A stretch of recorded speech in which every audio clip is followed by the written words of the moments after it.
السلام علیکم بچوں، آج ہمارے سبق کا نام ہے ناممکن سے ممکن کا سفر۔ ناممکن سے ممکن تک کا سفر آج کے موضوع سے جیسے آپ کو اندازہ ہوتا ہوگا کہ آج اس سبق میں کیا ہے کہ ایسا کام جس کا ہونا ممکن نہیں ہے اور اس کو مکمل ممکن کرنے تک جو مشکلات پیش آئیں یا وہ سفر جو تھا جو کامیابی حاصل کرنے تک جاری رہا، اس کے بارے میں اس سبق میں بتایا گیا ہے۔ اور اس سبق کا موضوع کیا ہے؟ یہ ایک سائنسی مضمون ہے۔ سائنسی سفر کے بارے میں بتایا گیا ہے کہ جب ہوائی جہاز ایجاد ہوا تو وہ اس کا جس وقت ایجاد کیا گیا اس سے آگے چلتے ہوئے وہ کیسے موجودہ صورت میں آیا۔ یہ تو ہم سب اس سبق میں پڑھیں گے کہ یہ ہوائی جہاز کو اڑانے والے دو بھائی تھے، ولبر رائٹ اور آرول رائٹ، اور ملٹن رائٹ ان کے والد کا نام تھا جو کہ ایک پادری تھے۔ یہ سب سے پہلے آپ اپنی کتاب پکڑیں اور اس میں اس سبق کو نکالیے۔ یہ صفحہ نمبر 28 ہے۔ اس میں دیکھیے، اس میں جو نئے الفاظ استعمال ہو رہے ہیں وہ ہے تجسس۔ تجسس کا مطلب ہے تلاش، جستجو۔ کسی چیز کے بارے میں جب ہم کیوریس ہوتے ہیں، انگلش میں اسے کیوریس کہتے ہیں کہ جب ہم کسی چیز کے بارے میں کیوریس ہوتے ہیں تو اس کی تلاش کرتے ہیں۔ دوسرا لفظ ہے تقویت۔ تقویت کا مطلب ہے طاقت۔ تیسرا لفظ ہے شرمندہ تعبیر ہونا، یعنی کسی بھی چیز کا جو کہ ہمارے خیال میں موجود ہے اور اس کو عملی شکل میں لانا، اس خیال کو شرمندہ تعبیر کرنا ہوتا ہے۔ رجحان کا مطلب ہے توجہ، رغبت۔ آپ کا کس چیز کی طرف آپ کی توجہ ہے وہ آپ کا رجحان ہے۔ اس کے بعد ایک لفظ ہے ایئر میوزیم۔ ایئر کا مطلب آپ کو پتہ ہے ہوا ہے، اور فضائیہ کی چیز جو ہے اس کے بارے میں جو میوزیم ہے، جو عجائب گھر ہے، اس میں فضائیہ کی تمام چیزیں موجود ہیں، اسے ایئر میوزیم کہتے ہیں۔ اپنی کتاب کا پیج نمبر 28 دیکھیے، میں اس کی ریڈنگ کرنے لگی ہوں۔ برائے مہربانی آپ بھی اپنی کتاب کو کھولیں۔ اگر کتاب آپ کے پاس موجود نہیں ہے تو PDF کی صورت میں اس کتاب کی فوٹو کاپی بھیج رہی ہوں، آپ اس کو سامنے رکھیں اور اس کو پڑھیں۔ انسان پرندوں کو فضا میں اڑتے ہوئے دیکھتا تو اس کے جی میں بھی پرندوں کی طرح اڑنے کی خواہش پیدا ہوتی۔ وہ سوچتا کاش میرے بھی پر ہوتے اور میں بھی فضاؤں میں اڑتا پھرتا۔ اس سبق کے اس کے علاوہ جو مشکل الفاظ ہیں، پینسلیں ہاتھ میں رکھیں اور اس کو انڈر لائن کریں اور ان کا آپ معنی پوچھ سکتے ہیں۔ فضا میں اڑنے کے خواب تو بہت سونے دیکھے، مگر اس کی تعبیر کیسے ممکن ہوئی؟ تعبیر ہونا، یہ بھی ہم نے بتایا کہ شرمندہ تعبیر کا مطلب ہے عملی شکل میں لانا، تو تعبیر کا مطلب بھی یہی ہے کہ اس کی عملی شکل ہونا۔ یہ کوئی نہیں جانتا، امریکی فوج 1903 میں ہوائی جہاز بنانے کی کوشش میں مصروف تھی۔ جہاز تو بن گیا مگر یہ اڑان نہ بھر سکا۔ ایک امریکی اخبار نیو یارک ٹائمز نے لکھا کہ شاید اڑنے والی مشینز بنانے میں 10 سال سے لے کر 1 کروڑ سال تک کا عرصہ لگ جائے، لیکن ابھی اس بات کو صرف 8 روز گزرے تھے کہ 2 آدمیوں نے یہ ناقابل یقین کارنامہ انجام دے کر اہل دنیا کو حیرت میں ڈال دیا۔ یہ تھے ولبر رائٹ اور اس کا چھوٹا بھائی آرول رائٹ۔ ولبر رائٹ 16 اپریل 1867 کو امریکی ریاست انڈیانا میں پیدا ہوا۔ اس کا چھوٹا بھائی آرول رائٹ 19 اگست 1871 کو ریاست اوہایو میں پیدا ہوا۔ دونوں بھائی تمام عمر اکٹھے رہے۔ وہ بھائی ہونے کے ساتھ ساتھ گہرے دوست بھی تھے۔ وہ ایک ساتھ رہتے، ایک ساتھ کھیلتے، ایک ساتھ کام کرتے اور ایک ساتھ سوچتے تھے۔ وہ ملٹن رائٹ نامی ایک پادری کے بیٹے تھے۔ رائٹ برادران کے والد اکثر چرچ کے معاملات کے سلسلے میں سفر میں رہتے۔ ان کی والدہ کالج کی تعلیم یافتہ خاتون تھیں۔ وہ ریاضی اور سائنس کی ماہر تھیں۔ خاص طور پر وہ تمام مختلف آلات کو استعمال کرنے میں مہارت رکھتی تھیں۔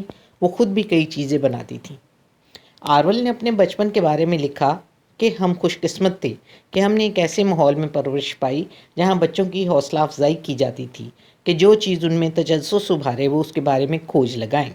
گھر میں پڑھنے کا رجحان غالب تھا۔ 2 لائبریریاں موجود تھیں، ان میں سے ایک مذہبی کتابوں پر مشتمل تھی جبکہ دوسری میں عام کتابوں کا ذخیرہ تھا۔ مطالعے سے بھی رائٹ برادران میں پرواز کے بارے میں تجسس ابھرا۔ 1878 میں ملٹن رائٹ اپنے بیٹوں کے لیے ایک کھلونا ہیلی کاپٹر لے کر آیا۔ یہ کاغذ، بانس اور کارک سے بنا ہوا کھلونا تھا جس میں ایک ربڑ لگا ہوا تھا۔ اسے کافی دیر گھمانے کے بعد چھوڑتے تو یہ فضا میں بلند ہو جاتا اور چند سیکنڈ فضا میں رہتا۔ اس کا سائز ایک انسانی ہاتھ کے مساوی تھا۔ اس وقت آرول کی عمر 7 سال تھی جبکہ ولبر 11 سال کا تھا۔ بچوں کے دل میں اڑان کی چنگاری تو پہلے سے موجود تھی، اس کھلونے کو پا کر وہ چنگاری مزید بھڑک اٹھی۔ دونوں بھائی اس کھلونے کے ساتھ کھیلتے رہتے۔ یہ کھیل ان کو بہت بھایا۔ جب دیکھو ان کے ساتھ کھیل رہے ہیں۔ آخر کار کاغذ پھٹ گیا اور ربڑ ٹوٹ گیا۔ انہوں نے ایسے ہی کھلونا بنانے کی کوشش کی مگر اس کا وزن اس قدر زیادہ ہو گیا کہ اس کا اڑنا ممکن نہ تھا۔ کھلونا ہیلی کاپٹر بنانے کا تجربہ اگرچہ ناکام ہو گیا تاہم اس سے انہیں ایک نیا خیال سوجا۔ وہ پتنگیں بنا کر اپنے دوستوں کو بیچنے لگے۔ انہوں نے کئی ڈیزائن آزمائے، بالآخر وہ صحیح ڈیزائن بنانے میں کامیاب ہو گئے۔ پتنگیں یوں اڑتی ہیں جیسے ان کو پر لگ گئے ہوں۔ 1889 میں ولبر کی مدد سے آرول نے ایک پرنٹنگ پریس ڈیزائن کیا اور اپنے بنائے گئے پریس پر اخبار چھاپتے رہے۔ 1892 میں انہوں نے سائیکل کی ایک دکان کھول لی۔ 4 سال بعد ایک جرمن ہوا گلائڈر اڑانے کی کوشش میں جان سے ہاتھ دھو بیٹھا۔ اس سے بھی رائٹ برادران کے حوصلوں کو تقویت ملی۔ انہوں نے سوچا انسان کا فضا میں اڑنے کا خواب شرمندہ تعبیر ہو سکتا ہے۔ 1900 سے لے کر 1902 تک دونوں بھائی مسلسل تجربات کرتے رہے۔ پھر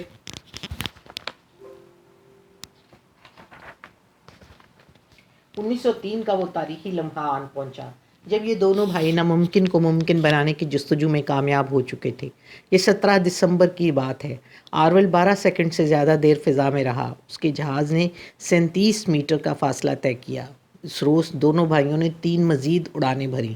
ولبر 59 سیکنڈ فضا میں رہا اور 260 میٹر کا فاصلہ طے کیا۔ شمالی کیرولینا کے مقام پر کٹی ہاک پر دونوں بھائیوں کے علاوہ 4 لوگ اس ناممکن کو ممکن بنتا دیکھ رہے تھے۔ ایک آدمی نے اس منظر کو کیمرے کی آنکھ میں ہمیشہ کے لیے محفوظ کر لیا۔ اگرچہ فضا میں اڑنے کا کامیاب تجربہ ہو چکا تھا تاہم زیادہ تر لوگ ان کے اس کارنامے سے ناواقف تھے، اس بات پر یقین کرنے کو تیار ہی نہ تھے کہ انسان فضا میں اڑ سکتا ہے۔ 1908 میں ولبر فرانس گیا اور اس نے 90 میٹر کی بلندی پر اڑنے کا عملی مظاہرہ کیا۔ ایک فرانسیسی کمپنی ولبر کی اڑنے والی مشین بنانے پر آمادہ ہو گئی۔ جن دنوں ولبر فرانس میں تھا، آرول نے امریکہ میں کامیاب پروازیں کی۔ ان میں سے ایک پرواز 1 گھنٹے تک جاری رہی۔ امریکہ کا جنگی محکمہ رائٹ برادران کا جہاز خریدنے پر تیار ہو گیا۔ دیکھتے ہی دیکھتے رائٹ برادران کی شہرت کو پر لگ گئے۔ اخبارات میں ان کے بارے میں لمبی کہانیاں چھپنے لگیں۔ وہ ہیرو بن چکے تھے، جہاں جاتے لوگ ان کے پیچھے چلتے۔ لیکن دونوں بھائیوں کی شہرت سے کوئی سروکار نہ تھا۔ وہ واپس اپنے قصبے میں آ گئے اور اپنے جہاز کو خوب سے خوب تر بنانے کی کوششوں میں لگ گئے۔ انہوں نے بہت سے اور لوگوں کو بھی اڑنا سکھایا۔ ولبر رائٹ ٹائیفائڈ بخار میں مبتلا ہو کر 1912 میں دنیا سے کوچ کر گیا۔ بھائی کی موت کے بعد آرول مرتے دم تک اپنے جہاز کا ڈیزائن بہتر کرنے میں لگا رہا۔ آرول کا انتقال 1948 میں ہوا۔ آج ہمارے پاس برق رفتار جہاز موجود ہیں۔ خلائی گاڑیوں نے خلا کی تسخیر کو ممکن بنا دیا ہے، لیکن امریکہ کے شہر واشنگٹن کے فضائی اور خلائی عجائب گھر میں رکھا گیا پہلا ہوائی جہاز ہمیں یہ یاد دلا رہا ہے کہ یہ سب رائٹ برادران کے پہلے قدم کی بدولت ممکن ہوا۔ اچھا بچوں، یہ آج کا سبق ختم ہوا۔ میں دوبارہ سے ان الفاظ معنی کے بارے میں بتا رہی ہوں۔ PDF میں ان الفاظ کے معنی بھی بھیج رہی ہوں۔ آپ نے ان الفاظ کے جملے بنانے ہیں اور ان کو اپنی کاپی پر لکھنا ہے۔ پہلا لفظ ہے تجسس، اس کا مطلب ہے تلاش۔ دوسرا لفظ ہے تقویت، اس کا مطلب طاقت، شرمندہ تعبیر، عملی شکل میں آنا۔ رجحان، توجہ، رغبت۔ ایئر میوزیم فضائیہ کے عجائب گھر کو کہتے ہیں۔